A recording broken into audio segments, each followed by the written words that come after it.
Hello बच्चों, कैसे हैं आप लोग। उम्मीद करते हैं आप लोग अच्छे होंगे। तो बच्चों इन दिनों हम लोग पढ़ रहे थे सोल्यूशन चैप्टर के बारे में बात हो रही थी, जिस पर हम लोगों ने पढ़ा था क्या आपके पास में कि यहाँ पे पढ़ा था राउल्ट का नियम। क्या पढ़ा था? राउल्ट का नियम पढ़ा था। क्या पढ़ा था? नियम पढ़ा था, है ना। राउल्ट का नियम पढ़ा था, है ना। राउल्ट का नियम क्या था तो आपको पता ही था कि P1 बराबर क्या था, P1 नॉट इंटू x1 था। फिर यहाँ क्या था, P2 बराबर क्या निकाले थे आप यहाँ से, P2 नॉट और x2 था। और इसके बाद इन दोनों को क्या कर लिए थे, जोड़े थे, तो P बराबर क्या निकल के आया था, P1 प्लस P2। दोनों को रखा था आपने, तो यहाँ से सूत्र निकल के आया था, याद है ना। x बराबर क्या था आपके पास में, x1 प्लस x, सॉरी यहाँ 1 था ना, ये 1 बराबर ऐसे था ना, x1 प्लस x2 बराबर क्या था आपके पास में 1 था। अगर यहाँ से आप इसको ले जाएंगे तो x1 बराबर निकाल सकते हैं, चाहे x2 बराबर निकालना हो तो निकाल सकते हैं, है ना। यहाँ से x2 बराबर निकालेंगे तो 1 माइनस x1 हो जाएगा। जहाँ x2 है वहाँ रख देता है इसको, तो क्या हो जाएगा बच्चों, देखो P बराबर हो जाता था आपके पास में P1 not x1 plus P2 not x2 था, है ना। अब यहाँ जहाँ x2 है वहाँ 1 माइनस x1 रखेंगे, तो यहाँ P इज इक्वल टू क्या हो जाएगा, P1 नॉट x1 और प्लस यहाँ x2 के स्थान पे 1 माइनस x1 रखेंगे, तो यहाँ क्या P2 नॉट, है ना। और यहाँ क्या 1 माइनस x1 हो जाएगा। इसमें से क्या करते हैं हम लोग, देख लेते हैं इसको। P इज इक्वल टू क्या होता है, P1 नॉट x1, है ना, प्लस इसका गुणा इसमें करेंगे तो P2 नॉट हो जाएगा, है ना, और माइनस का P2 नॉट x1 हो जाएगा। इसको और इसको बच्चों आप लोग पास में रखेंगे तो यहाँ से क्या निकल के आएगा, P इज इक्वल टू क्या था आपके पास में, तो यहाँ था आपके पास में क्या, P1 नॉट x1 और माइनस P2 नॉट x2, और यहाँ क्या था, फिर आपके पास में फिर प्लस लगा हुआ है, प्लस, और यहाँ क्या हो जाएगा, ये आपके पास में है ना P2 नॉट हो जाएगा। बात तो समझ पा रहे ना। इसमें कॉमन ले सकते हैं हम लोग, क्या लग सकते हैं, P इज इक्वल टू क्या x1 कॉमन ले सकते हैं। तो जब x1 कॉमन लेंगे तो यहाँ कितना बचेगा बच्चों, P1 नॉट माइनस P2, है ना, नॉट, और प्लस का क्या, P2 नॉट। बात को समझ पा रहे ना। ये आपके पास में फार्मूला निकल के आया था, किसके लिए, राउल्ट के नियम के लिए, ठीक है ना। अब देखना बच्चों हम लोग बात करते हैं राउल्ट तथा हेनरी के नियम की विशेष स्थितियां। देखना बच्चों राउल्ट का नियम क्या होता है और हेनरी का नियम क्या होता है, दोनों आपको बताया गया था। देखिएगा यहाँ पे आपके पास में नेक्स्ट नंबर हेडिंग होगी, इसको मिटा देते हैं बच्चों, आप लोग लिख लिए होंगे। हम लोग क्या करते हैं, नेक्स्ट नंबर हेडिंग पे चर्चा करते हैं, क्या, राउल्ट के नियम की विशेष स्थितियां। राउल्ट तथा हेनरी के नियम की क्या हेडिंग बनाएंगे, राउल्ट तथा हेनरी के नियम की विशेष स्थिति। बात को समझ पा रहे ना। राउल्ट तथा हेनरी के नियम की हम लोग क्या पढ़ेंगे, विशेष स्थिति के बारे में पढ़ेंगे। तो बच्चों आपके पास में राउल्ट का नियम क्या था आपको पता ही होगा, है ना। राउल्ट का नियम क्या होगा आपको पता होगा। तो यहाँ से देखते हैं बच्चों, राउल्ट का नियम और हेनरी का नियम दोनों देख लेते हैं। तो आपको पहले राउल्ट का नियम पता था, क्या, P1 बराबर क्या था, x1, P1 नॉट था, है ना। अगर यही P2 बराबर निकालते तो आपके पास में क्या था, यहाँ से ये कर सकते हैं डायरेक्टली, ऐसे कर सकते हैं ना कि P1 प्रोपोर्शनल क्या हो जाएगा, यहाँ से x1, ये हो जाएगा, राउल्ट का नियम था, है ना। अगर यही देखा जाए तो हेनरी का नियम क्या था कि P इज इक्वल टू क्या था, x था, है ना। तो मतलब ये क्या था, दाब निकालना था कि मोल अंश ये भी है, मोल अंश ये भी है, तो दोनों समानताएं हैं, तो यहाँ प्रोपोर्शनल कर दो भाई, है ना। तो देखो कुल मिला के आपके पास में कहने का सेंस है, राउल्ट का जो नियम था किसी दो या दो से अधिक दाब या एक से अधिक दाब के बारे में चर्चा किया था, जबकि हेनरी का नियम क्या था, बताया था, जो आंशिक दाब होता है उसके मोल अंश के समानुपाती होता है। बात को समझ पा रहे ना। दोनों की सामान्य स्थितियां हैं। अगर हम यहां से बनाए ऐसे ग्राफ एक बनेगा हमारे पास में, है ना, तो यहां से जाता हुआ प्रतीत होगा। बात को समझ पा रहे ना। ये क्या हो जाएगा, वाष्प दाब हो जाएगा, है ना, और यहां से क्या, मोल अंश हो जाएगा। अगर बनाएंगे तब बच्चों हम लोग, ठीक है ना। बात को समझ पा रहे हैं। तो चलिए बच्चों अब हम लोग देखते हैं आदर्श एवं अनादर्श विलयन, है ना। आदर्श विलयन क्या होता है और अनादर्श विलयन क्या होता है, इस पे चर्चा करते हैं इसको मिटाने के बाद, ठीक है। चलिएगा, तो चलिए बच्चों इसको मिटाते हैं हम लोग, फिर बात करते हैं आपके पास में आदर्श एवं अनादर्श। ये देखना बच्चों यहाँ से ये थोड़ा उल्टा ग्राफ हो गया, है ना। ये शुद्ध विलायक का वाष्प दाब, ये देखना, ये शुद्ध विलायक ये वाला जो है, ये क्या लिखेंगे, शुद्ध विलायक का वाष्प दाब, क्या वाष्प दाब, है ना। और इधर कंडीशन हो जाएगी तो यहाँ से जब करेंगे तो ये वाला हो जाएगा क्या, वाष्प, है ना। और इधर क्या हो जाएगा, मोल अंश, क्या हो जाएगा, वाष्प दाब ये है और ये क्या हो जाएगा, मोल अंश हो जाएगा। बात को समझ पा रहे हैं ना। चलिए बच्चों अब लोग बात करते हैं आदर्श विलयन एवं अनादर्श विलयन के बारे में चर्चा करते हैं। तो चलिए बच्चों इसको मिटाते हैं, फिर आदर्श विलयन के बारे में हम लोग क्या करते हैं, पढ़ते हैं। देखते हैं बच्चों क्या होता है आदर्श विलयन, ठीक है ना। चलिएगा देखना बच्चों, आदर्श विलयन, पहला हेडिंग बनाएंगे क्या, आदर्श विलयन, विलयन, है ना। आदर्श विलयन क्या होता है इस पर चर्चा करते हैं, है ना। तो लिखेंगे क्या बच्चों, अच्छा एक चीज है ना, आदर्श शब्द से समझ में आ रहा है ना, आदर्श मतलब सारे नियमों का पालन कर, मतलब जैसे आदर्श बच्चा बोलते हैं ना हम लोग कि ये बहुत ही आदर्श लड़का है ना। तो आदर्श का सेंस ये होता है कि कोई भी कमी ना हो, है ना। लेकिन बच्चों ऐसा होता नहीं है, ऐसे हम लोग कल्पना बस कर सकते हैं कि हाँ इसके अंदर कोई भी कमी नहीं है, बाकी अपने अपने तरीके से किसी न किसी के अंदर कोई ना कोई कमी निकल ही जाती है। वैसे विलयन में भी क्या होता है, तो बोल रहा है कि ऐसा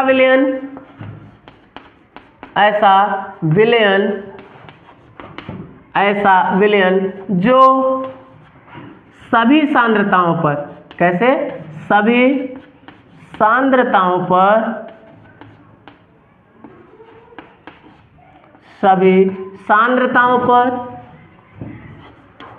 पर राउल्ट के नियम का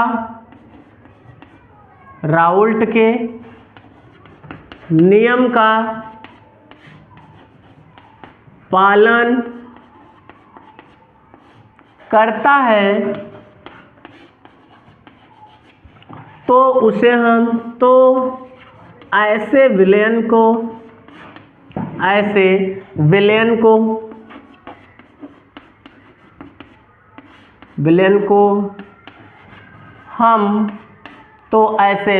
को हम क्या कहते हैं, आपके पास में आदर्श विलयन कहते हैं। क्या कहते हैं, आदर्श विलयन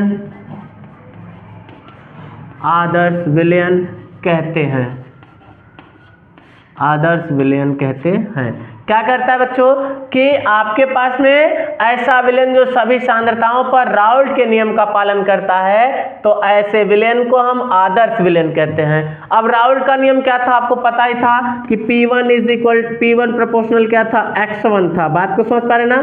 तो इन्हीं सारे नियमों का पालन करता हो तो ऐसे विलयनों को हम क्या कहते हैं, आदर्श विलयन। बच्चों थोड़ा समझना, एक चीज और होती है तथा, है ना, तथा क्या होती है, एंथैल्पी का मान, ऊर्जा परिवर्तन एंथैल्पी का मान,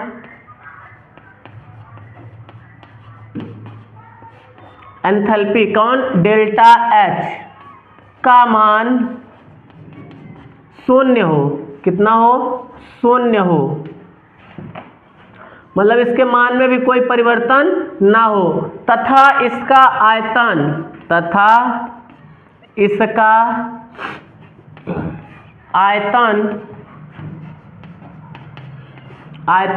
क्या होना चाहिए, आयतन भी, आयतन क्वेश्चन यहाँ डेल्टा भी, है ना। आयतन में परिवर्तन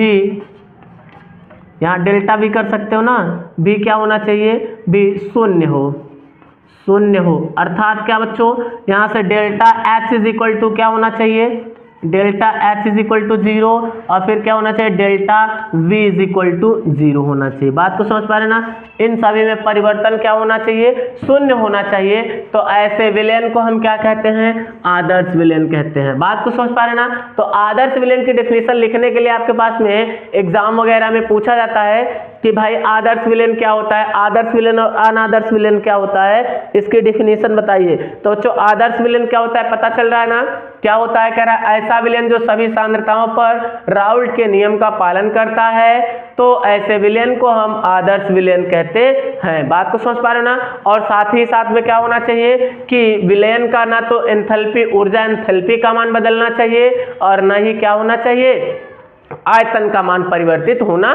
चाहिए। बात को समझ पा रहे हैं इतनी। अब हम लोग हेडिंग बनाते हैं बच्चों अनादर्श विलयन। किस पर चर्चा करेंगे? अनादर्श विलयन क्या होता है उस पर बात करते हैं। अनादर्श विलयन क्या होता है अगर बच्चों कोई आपसे पूछे तो क्या हो जाएगा? तो चलिएगा इसको मिटाते हैं, फिर हम लोग अनादर्श के विलयन के बारे में चर्चा करते हैं, ठीक है ना। तो देखिएगा अनादर्श विलयन है क्या, उस पर हम लोग क्या करते हैं, बात करते हैं। अगर आपसे यहाँ देखना आदर्श विलयन की डेफिनेशन जैसे थी उसी में थोड़ा सा बदलाव होगा और अनादर्श के बारे में हम लोग क्या कर लेंगे, पढ़ लेंगे। देखिए बच्चों क्या है, कह रहा है कि यहाँ से देखिए अनादर्श विलयन, क्या अनादर्श विलयन, अनादर्श विलयन क्या बोलेंगे? बोलेंगे ऐसा विलयन, ऐसा विलयन जो सभी सांद्रताओं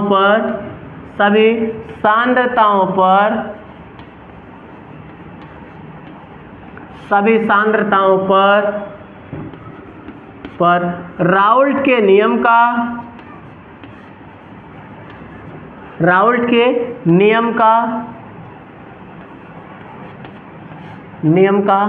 पालन नहीं करता है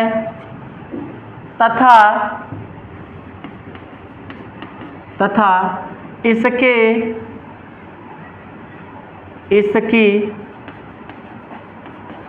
ऊर्जा परिवर्तन में भी कुछ मतलब ऊर्जा एंथैल्पी में परिवर्तन होगा और आयतन परिवर्तन में भी परिवर्तन होता है, तो उसे हम क्या कहते हैं, वही तो लिख लेना। नहीं करता है तो ऐसे विलयन को हम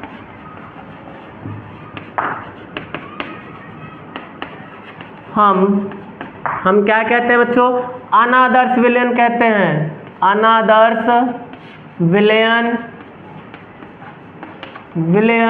कहते हैं, क्या कहते हैं, अनादर्श विलयन कहते हैं। बात को समझ पा रहे हो नहीं बच्चों? अब देखना बच्चों, या तो लिख सकते हैं तथा विलयन के एंथैल्पी परिवर्तन का मान शून्य नहीं होता है,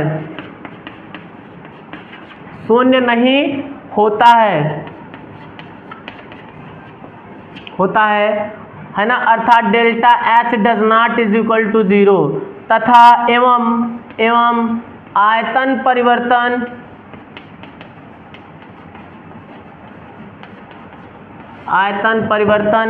का मान भी शून्य नहीं होता है। क्या नहीं होता है? शून्य नहीं होता है। बात को समझ पा रहे हो ना बच्चों? अर्थात क्या, delta V does not is equal to 0। इन चीजों को समझ पा रहे हैं या नहीं बड़े अच्छे तरीके से आप लोग? तो देखिए बच्चों, आदर्श अनादर्श विलयन जो होता है वो दो प्रकार के विचलन, तब ये देखना बच्चों, जब राउल्ट के नियम का पालन नहीं करेगा तो ये विलयन विचलन को दिखाता है। क्या? विचलन को दर्शाता है। तो बच्चों राउल्ट का जो नियम है, जो अनादर्श विलयन है वो दो प्रकार के विचलन को प्रदर्शित करता है। क्या करेंगे, यहाँ लिखेंगे, यहाँ से देखेंगे, इसको आप लोग लिख लिए होंगे, है ना। चलिएगा इसको मिटाते हैं, फिर आगे बढ़ते हैं, देखना क्या है। तो जो राउल्ट के नियम का पालन नहीं कर रहा है भाई, तो जाहिर सी बात है क्या हो जाएगा, अनादर्श विलयन हो जाएगा। अगर बच्चों अनादर्श विलयन हुआ हो तो जाहिर सी बात है, देखना बच्चों, लिखेंगे हम लोग हैशटैग में लिखेंगे अनादर्श विलयन, अनादर्श विलयन, अनादर्श विलयन क्या होता है कि दो प्रकार का विचलन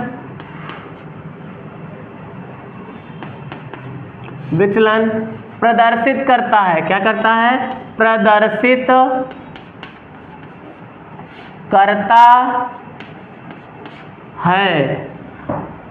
क्या करता है? दो प्रकार का विचलन प्रदर्शित करता है। नंबर एक जो आता है आपके पास में, धनात्मक विचलन,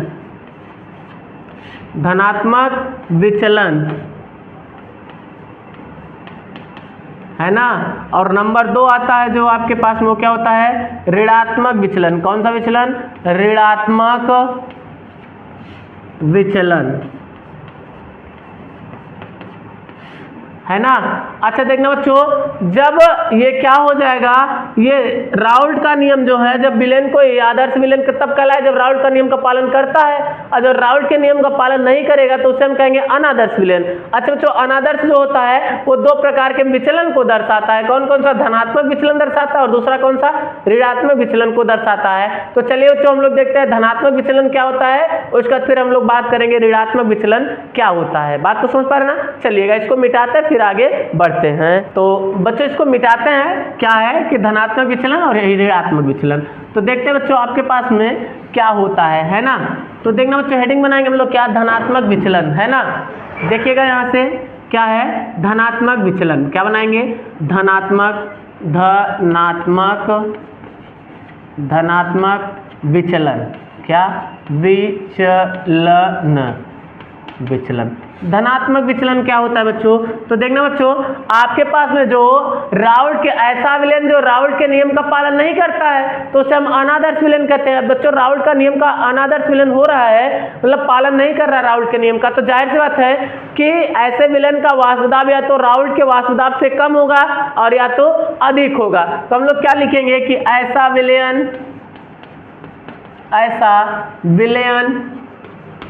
जिसका वाष्पदाब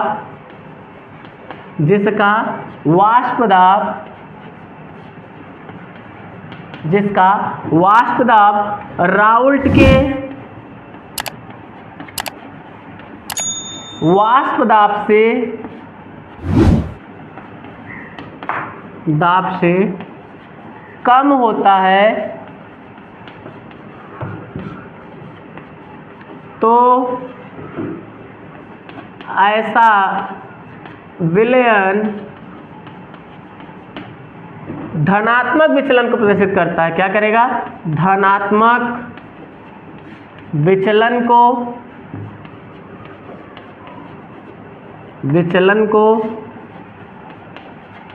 प्रदर्शित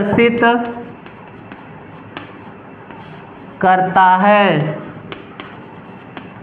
क्या करेगा, धनात्मक विचलन को प्रदर्शित करेगा। बच्चों देखना, जैसे ऐसे कंडीशन है आपके पास में, यहाँ से ये है और ये मिला, है ना। मान लेते हैं यहाँ कंडीशन ये है, तो ये वाला कहाँ जाएगा, यहाँ जाएगा, और ये वाला कहाँ जाएगा, ये साइड में इधर चला आया, है ना। तो ये जो होगा ये थोड़ा सा ऊपर कर लो तो ज़्यादा बेटर रहेगा। यहाँ से देखो ऐसे जाएगा, यहाँ से ये वाला ऐसे हुआ है, तो ये वाला जो होगा बच्चों इस प्रकार से ऐसे जाएगा ये। तो देखना बच्चों ये जो हो रहा है, ये देखना, ये धनात्मक विचलन दिखा रहा है, ये भी धनात्मक विचलन दिखा रहा है, और ये भी क्या हो रहा है, धनात्मक विचलन को दिखा रहा है। तो यहाँ से मान लेते हैं इसको क्या है, P2 है, ये वाला P1 है ना। ये क्या हो जाएगा, मोल अंश हो जाएगा, है ना, अंश हो जाएगा। यहाँ क्या हो जाएगा, वाष्पदाब हो जाएगा, है ना। ये क्या हो जाएगा, विलयन का वाष्पदाब या विचलन, है ना, या कहेंगे अधिक वाष्पदाब। बात को समझ पा रहे हैं ना। तो देखिए बच्चों यहाँ से सब का सब ये धनात्मक विचलन दिखा रहा है कि नहीं, देखना यहाँ से ये कंडीशन है, ये मेन है, तो देखना यहाँ से ये वाला।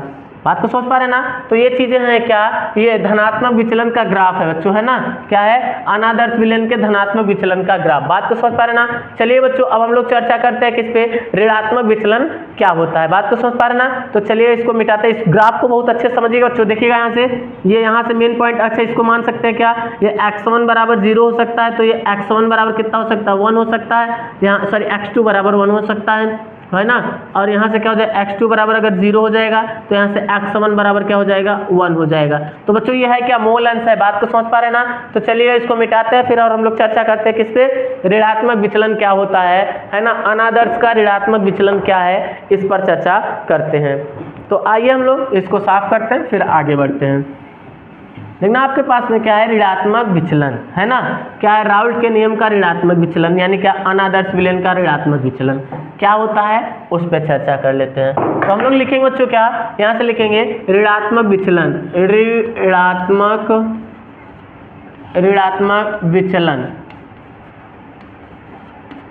ऋणात्मक विचलन। तो देखते हैं बच्चों ऋणात्मक विचलन है क्या, तो लिखेंगे कि ऐसा विलयन, क्या लिखेंगे, ऐसा ऐसा विलयन जिसका वाष्प दाब राउल्ट के वाष्प दाब से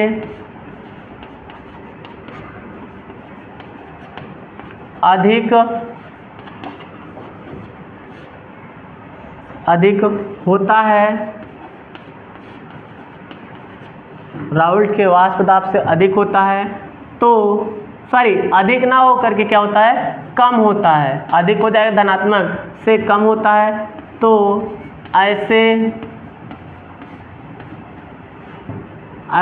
ऐसा विलयन ऋणात्मक विचलन को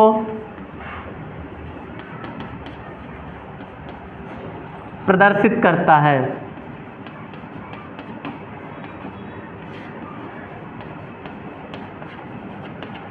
ना। तो ऐसा विलयन क्या होता है, ऋणात्मक विचलन को प्रदर्शित करता है। अगर बच्चों इसका ग्राफ देखा जाए तो कुछ इस प्रकार से होगा, ऐसे टाइप का यहाँ है, ये वाला थोड़ा सा ऊपर कर लो ऐसे, है ना, और ये वाला क्या करो, थोड़ा सा नीचे ही रखो ऐसे, है ना।